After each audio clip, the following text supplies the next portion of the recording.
Շնորհակալություն պատվարժան դատարան, լսեցի հանրային մեղադրողի դիրքորոշումը, որը կարծում եմ դասական իմաստով հանդիսանում է նույնիսկ այն ելակետային տվյալները, որոնք ներկայացվեցին, կիսաճշմարտություն։ Օրինակ, հանրային մեղադրողը իր խոսքում չվկայակոչեց, որ 2025 թվականի դեկտեմբերի 1-ի դատավոր Պապոյանի կողմից կայացված որոշման դեմ ներկայացվել էր վճռապեկ բողոք գլխավոր դատախազի կողմից, որը բարույթ չէր ընդունում։ Կարծում եմ կարևոր ելակետային տվյալ։ Երկրորդ ելակետային տվյալը, որը չներկայացվեց, ինձ նաև պատվարժան դատարանը հաստատել էր, որ 2025 թվականի դեկտեմբերի 1-ի որոշումը իր իրավական հետևանքների ներգործության տեսանկյունից ոչ թե դեկտեմբերի 1-ի որոշում է, այլ 2025 թվականի օգոստոսի որոշում, որտեղ վերաքննիչ քրեական դատարանի որոշումը հաստատի վերաբերում էր օգոստոսին Արթուր Սարգսյանի նկատմամբ կալանքը 3 ամսով երկարաձգելու վերանայելուն ուղղված այն փաստարկի հիման վրա, որը ներկայացվել էր։ Այսինքն Արթուր Սարգսյանի տնային կալանքի ներքո գտնվելու պատշաճ վարքագծի գնահատումը ոչ թե պետք է իրականացվի դեկտեմբեր ամսից, որը կրկին երկար ժամանակահատված է պատվարժան դատարան, այլ նույնիսկ օգոստոս ամսից։ Հիմա ես իրականում պատվարժան դատարան, եթե այդ հնարավորությունը կլինի եւ մենք կկարողանանք իսկապես ստանալ դիրքորոշում հանրային մեղադրողներ, տեղուղի հարցադրում տալ, հասկանում եմ, որ չեմ կարող, բայց եթե դատարանն էլ այդ հարցում, այսպես ասած, օժանդակի շատ կարևոր կլիներ։ Վերաքննիչ քրեական դատարանը նշել է, որ Արթուր Սարգսյանի խոչընդոտելու ռիսկը, այսպես ասած, նվազ աստիճանի է։ Եվ դրա որպես հիմնավորում նշել է այն, որ սույն քրեական վարույթով առավելապես գործ ունենք գաղտնալսումների հետ։ Հարցս հետևյալը կլիներ. Արթուր Սարգսյանը ինչպես պետք է խոչընդոտի այդ գաղտնալսումները։ Պայմանական, օրինակ, եթե տնային կալանքը չլինի որպես խափանման միջոց, ինչպես պետք է խոչընդոտի։ Անկեղծորեն եմ ասում, եթե կա դրա պատասխանը, ես ուզում եմ դա իմանալ։ Հետագա նաև գործունեության շրջանակներում, ընդհանրապես իրավական խորհրդատվության շրջանակներում, օրինակ դատարանի վարույթում գտնվող քրեական գործի, որտեղ ըստ վերաքննիչ քրեական դատարանի եւ կարծում եմ դրա վերաբերյալ վեճ չունենք, այս գործը առավելապես վերաբերում է գաղտնալսումներին։ Ոնց է հնարավոր դրան խոչընդոտել։ Օրինակ ինչ պետք է անի Արթուր Սարգսյանի նկատմամբ պայմանականորեն կիրառվում է վարչական հսկողություն, Արթուր Սարգսյանը գիշերը գալիս է Շենգավիթ նստավայր, թաքուն մուտքա գործում ու այդ գաղտնալսող սարքերի արդյունքում ստացված տվյալներին միջամտում է, կամ ինչ է անում, ոնց է դա իրացվում։ Օրինակ երբ խոսքը գնում է ենթադրենք վկայի մասին, այդտեղ պատկերացնում ենք, հա, ամեն մեկս, երևի սենց ինչ-որ այդ վկային գտնում է, ասում է, խնդրում եմ էլի իմ համար ինչ-որ լավ ցուցմունք տու, բան, եւ այլն, դա գոնե վիզուալիզացնում ենք։ Այս դեպքում դա ոնց է լինում։ Գալիս է դատարանի չհրկիզվող պահարանն է բացում, գալիս է դատարանի աշխատասենյակը մտնում, գալիս է դատարանի աշխատակազմի գործառույթն է ստանձնում, ոնց է անում, կամ ինչ է անում։ Իդեպ ստեղ ոնց է եւ ինչը համադրվում է։ Ես անկեղծ չեմ պատկերացնում այդ ռիսկի հնարավորությունը։ Օբյեկտիվ իրականության մեջ իրատեսականության հետ ոչ մի առնչություն չունի։ Ես հասկանում եմ, որ ռիսկերը, այո, կարող են լինել կանխատեսական բնույթի, բայց ոչ աբսուրդային բնույթի։ Այսինքն հա կանխատեսական, բայց իրատեսական։ Չէ, ինչ որ կանխատեսում ես հնարավոր գործողություն։ Այս դեպքում ինչ գործողություն ենք պատկերացնում, ՀՀ ազգային ժողովի падգամավոր Արթուր Սարգսյանը եւ այդ քրեական վարույթով ոչ պատշաճ վարքագիծը։ Զուտ մի քանի գործողության նկարագրման տեսանկյունից, էլի եմ ասում կանխատեսական տիրույթում։ Ես ինքս այս հարցերի պատասխանը ունեմ։ Չկա այդ ռիսկը ուղղակի։ Չկա։ Վերաքննիչ քրեական դատարանի դիրքորոշումը ես ինքս ընկալում եմ հետևյալ կերպ։ Ի վերջո, բողոքը վերաբերում էր կալանքը որպես խափանման միջոց փոփոխելուն։ Ինչ որ իմաստով դա նաև հենց մեր կողմից միջնորդված խափանման միջոցն էր։ Ինչ որ իմաստով։ Իդեպ դրա համար նաև հենց օրինակ մեր կողմից վճռապեկ բողոք ներկայացնելը կարող էր հակադրվող դիտարկվել։ Բայց մենք ունենք այլևս նոր իրականություն։ Հիմա իրավաչափության պայմանների տեսանկյունից մի քանի հանգամանք նշեմ։ Հնարավոր է հանրային մեղադրողներ օրինակ տեղյակ չէին։ Բայց ամեն դեպքում Արթուր Սարգսյանը օրին արգանքով տարիքային խտրականություն չեմ ուզում անել, բայց օրինակ չի ծնվել 2014-12 կամ 2000 թվականին։ Մի խոսքով, ինչքան էլ մեծ մի գաղտնիք չեմ բացահայտի, բայց Արթուր Սարգսյանը իրավական իմաստով չի հանդիսանում երիտասարդ տարիքում գտնվող անձ, որի առողջության տեսանկյունից ընդհանրապես գանգատներ չեն ունի։ Արթուր Սարգսյանը կրկին հատուկ եմ ուզում նշել, առողջական գանգատ չի բարձրաձայնում։ Չի բարձրաձայնում։ Դա իր իրավունքն է, իր մոտեցումն է։ Բայց գոյություն ունեն օբյեկտիվ տվյալներ։ Ցանկացած անձ որոշակի իմաստով ունի բժշկական օգնության եւ սպասարկման իրավունք։ Առանց դրա շրջանակը բացահայտելու, բայց պատվարժան դատարան, դա դուք գիտեք։ Կարող է կրկին եմ ասում, հանրային մեղադրողները չիմանային, որ Արթուր Սարգսյանը բժշկական օգնության եւ սպասարկման իրավունքից օգտվել է Աստղիկ ԲԿ-ում, Միքայելյան համալսարանական հիվանդանոցում, Իզմիրլյան բժշկական կենտրոնում, Հերացի թիվ 1 հիվանդանոց։ Այդ բժշկական օգնության եւ սպասարկման իրացումը չի իրականացվել պրոբացիայի ծառայության ուղեկցմամբ, չի իրականացվել ոստիկանության ծառայողների ուղեկցմամբ, որովհետև զբաղված էին այլ անձինքան եւ այլն, բայց ես դա քննադատության ներքո չեմ ասում։ Հիմա իրականում այո, նաեւ բոլորս հիշում ենք ներքին գործերի նախարարի եւ արդարադատության նախարարի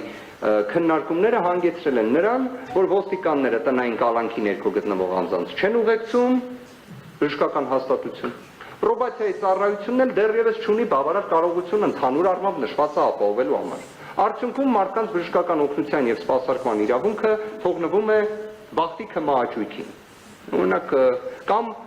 Սրբազան ջան, վերևն ասված ստացվի նորմալ լինի առողջական վիճակը։ Դատարանը ի տարբերություն դրա մեկ այլ մոտեցում է որդեգրել, ինքը թույլ է տվել անձի վարքագծի պատշաճության կանխավարկածով, որ այդ անձը ինքը գնա բժշկական հաստատություն։ Ես մեծ բացահայտում եմ անում։ Արթուր Սարգսյանը 4 բժշկական հաստատություն գնալով չի խոչընդոտել այս գործի ընթացքին։ Կարար չէ օրինակ ապացույցներին Միքայելյան համալսարանական հիվանդանոցում խոչընդոտած լիներ, որտեղ այդ ժամանակահատվածում ինքը փաստացի տնային կալանքի սահմանափակման ռեժիմում չի եղել։ Կարար չէ օրինակ Հերացի հիվանդանոցի գլխավոր բժշկի աշխատասենյակում լինեին ապացույցներ, որոնց խոչընդոտ էր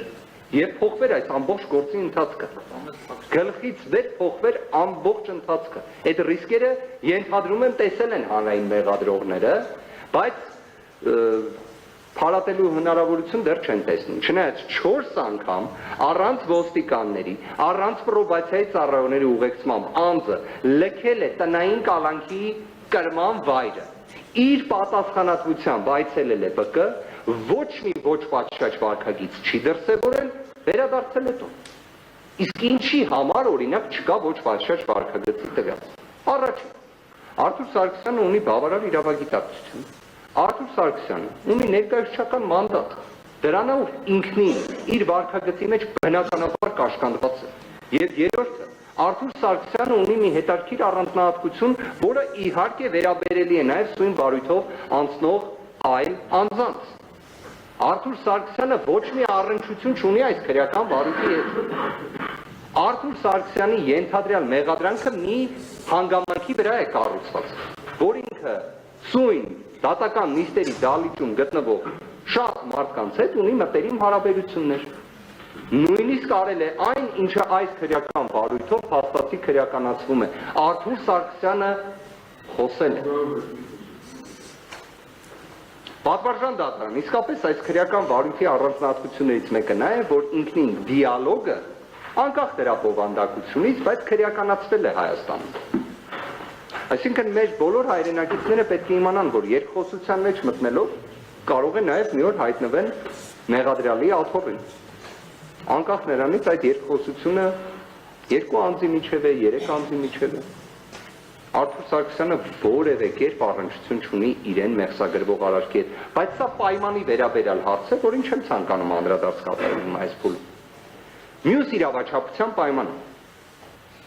Նորություն չեմ ասի, պատվարժան դատարան 2026 թվականի փետրվարի 6-ին Եվ փետրվարի 7-ին փաստացի հրապարակվել է նախագահի հրամանագիրը, ըստ որի 2026 թվականի հունիսի 7-ին Հայաստանում տեղի են ունենալու ընտրություններ։ Ազգային ժողովի հերթական ընտրություններ։ Արթուր Սարգսյանը քաղաքական գործիչ է։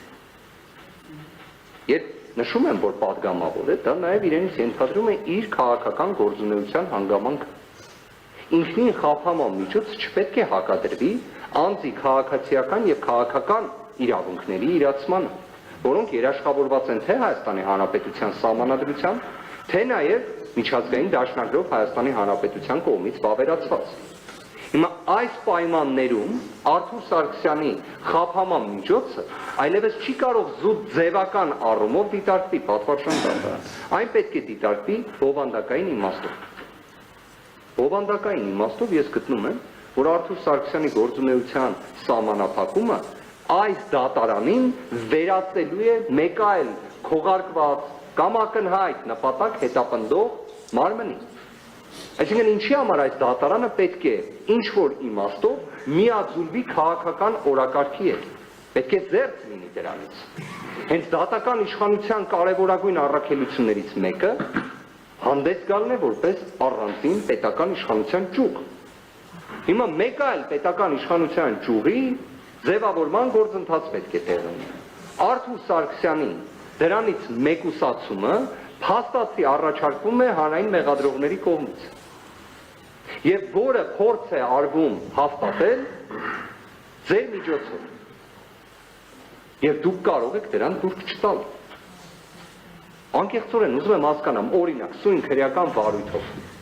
Երբ 2025 թվականի օգոստոս ամսին քննարկվում էր Արթուր Սարգսյանի խափանման միջոցի հարցը, դրան հաջորդած ժամանակահատվածում, երբ որպես նոր ի հայտ եկած փաստարկ իմ կողմից ներկայացվել էր միջնորդություն կալանքը վերացնելու կամ այլ խափանման միջոց կիրառելու վերաբերյալ, ես շատ լավ հիշում եմ պատվարժան դատարան, թե ձեր պատճառաբանությունները, թե հանրային մեղադրողների հակադարձումները։ Իրենք գտնում էին, որ Արթուր Սարգսյանի պատշաճ վարքագիծը հնարավոր է բացառապես կալանքը որպես խափանման միջոց կիրառելու դեպքում։ Իրավացի էին, երբ նշեցին, որ դա վերաքննիչ քրեական դատարանի որոշումն էր, որ Արթուր Սարգսյանի նկատմամբ ընտրված խափանման միջոցը փոփոխվեց։ Մենք ուզում եմ հասկանալ պատվարժան դատարան, արդյոք իրավական արժեք չպետք է տանք դիրքորոշումների արժանահավատությանը։ Կարծում եմ դեկտեմբեր ամսից մինչ օրս Արթուր Սարգսյանի դրսևորած վարքագիծը ապացուցեց նախկինում իմ եւ իմ գործընկերոջ պարոն Խաչատրյանի ներկայացրած այն պնդումները, որ Արթուր Սարգսյանի նկատմամբ եթե կալանքը չլինի որպես խափանման միջոց, վարքագիծը կլինի պատշաճ։ Հանրային մեղադրողների դիրքորոշումները չեզոքացվեցին։ Այսինքն ինչ-որ իմաստով մեր դիրքորոշումը հստակ իրականության հետ ուղիղ կապ ուներ։ Հանրային մեղադրողների դիրքորոշումները բացառապես կանխատեսական բնույթի են եղել եւ իրականությունը հերքել է իրենց դիրքորոշումների արժանահավատություն։ Հիմա ինչն է հավանական, որ հիմա երբ մենք ներկայացնում ենք դիրքորոշում, որ տնային կալանքը պետք է վերացվի պատվարժան դատարան եւ պետք է կիրառվի ավելի մեղմ խափանման միջոց, այնպիսի խափանման միջոց պատվարժան դատարան, որ համատեղելի լինի Արթուր Սարգսյանի կարգավիճակի հետ։ Արդյոք հիմա ում դիրքորոշումն է ավելի արժանահավատ։ Հիմա ինչ-որ իմաստով ես երբ լսում եմ հանրային մեղադրողների դիրքորոշումը, ինձ մոտ հարց է առաջանում, օրինակ օգոստոս ամսին, ինչի այդ դիրքորոշումը չէր ներկայացվում։ Այնպես չէ Արթուր Սարգսյանը օգոստոսին եւ Արթուր Սարգսյանը դեկտեմբերին եւ Արթուր Սարգսյանը 2026 թվականի փետրվարի 26-ին տարբեր մարդիկ են։ Նույն մարդն է։ Նույն։ Իր նույն իրավագիտակցությամբ, իր նույն դրսևորած վարքագծով։ Իդեպ պատշաճ վարքագիծը դրսևորել է թե Վարդաշեն քրեակատարողական հիմնարկում, թե քաղաք Երևան Ուլնեցի համապատասխան հասցեով իր տնային կալանքի կրման վայրում։ Բայց ամենակարևորը պատվարժան դատարան, ես նորից եմ սա ուզում ընդգծել, որպես իրավաչափության պայմանների ցանկացած անձի դեպքում, լինի Արթուրը Սարգսյան, թե այլ անձ, մարդը 4 անգամ լքել է տնային կալանքի կրման վայրը,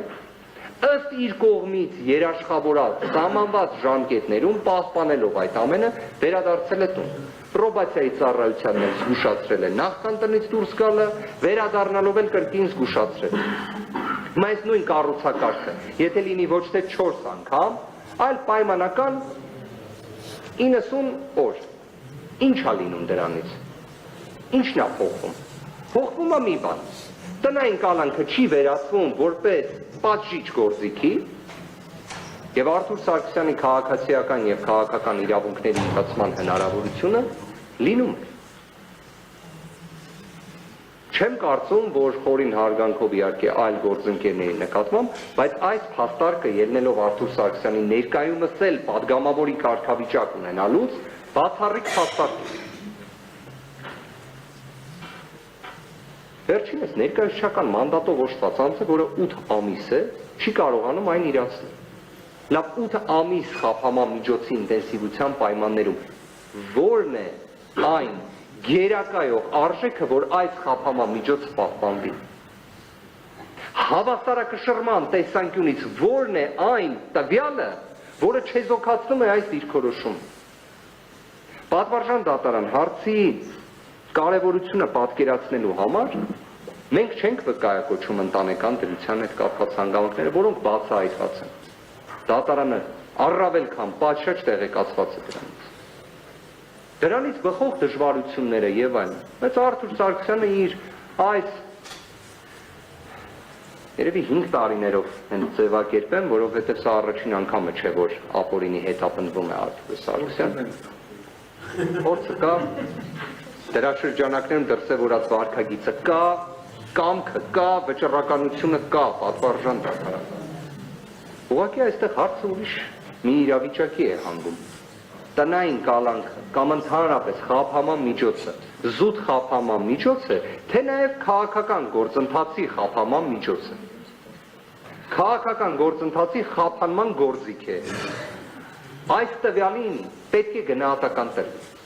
Եվ ասեմ ավելին, պատվարժան դատարան ի վերջո Արթուր Սարգսյանի նկատմամբ միայն տնային կալանքը չէ, որ կիրառված է, այլ նաև համակցված կիրառված է գրավը որպես խափանման միջոց եւ առավել քան բարձր գրավի գումարը սահմանվել վերաքննիչ քրեական դատարանի կողմից, որը պատվարժան դատարանի կողմից իհարկե չի փոփոխվել, նույնությամբ պահպանվել էր եւ տնային կալանքի երկարաձգման հարցը լուծվել էր դեկտեմբեր ամսին։ Պատվարժան դատարան,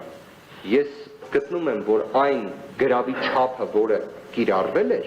բացում է կիրառվել էր դեռ օգոստոս ամսվա տրամաբանության ներքո։ Չի կարող նույնությամբ ակտուալությունը պահպանած լինել։ Բայց մենք այս պահին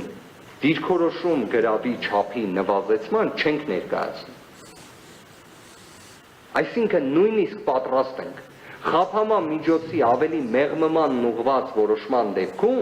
համակցված պահպանելուն գրավը, որը կիրառված է։ Բայց իհարկե պատվարժան դատարան չեմ կարող նաև չբացահայտել, ես հասկանում եմ, սա նաև ինչ-որ իմաստով դատական համակարգի տիրույթում գտնվող հարցադրում է,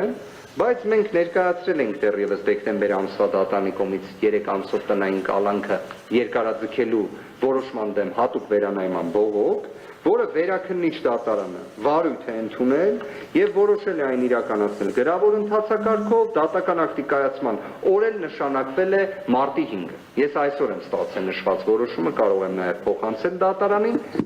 որը ինչ որ իմաստով իհարկե իր ակտուալության տեսանկյունից խնդիր առաջացնում է,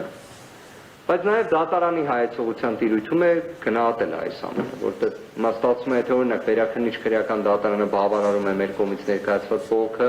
այդ իմաստով հարց է առաջանում, հիմա մենք ինչ ենք քննարկում։ Ինչևէ, այս խնդիրը սա պարզապես բարձրաձայնում եմ, բոլոր դեպքերում թող դա արձանագրվի։ Պատվարժան դատարան, գտնում ենք, որ Արթուր Սարգսյանի նկատմամբ ինքնին միայն գրավի պահպանումը որպես խափանման միջոց առավել քան բավարար կլիներ։ Բայց մենք համաձայն ենք նաև համակցված խափանման միջոցների կիրառմանը, թող լինի այն գրավը, բացակայելու արգելքը եւ վարչական հսկողությունը, իհարկե առանց ժամային սահմանափակում։ Այն կարող է իր մեջ պարունակել այլ բնույթի սահմանափակում, բայց միաժամանակ հաշվի առնելով, որ ի վերջո Արթուր Սարգսյանը հանդիսանում է ազգային ժողովի պատգամավոր։ Պատվարժան դատարան գտնում եմ, որ առավել քան երկար ժամանակ է ինչ Արթուր Սարգսյանի նկատմամբ նման ինտենսիվ խափանման միջոց կիրառված։ Կալանքը եւ տնային կալանքը իրավական հետևանքների տեսանկյունից գտնվում են նույն հարթության մեջ։ Եվ Արթուր Սարգսյանի կալանքը կարծում եմ նաեւ հանրության աչքի առջև էր։ Արթուր Սարգսյանին կալանավորելու հարցը նախ փաստացի քննարկվել էր ազգային ժողովում,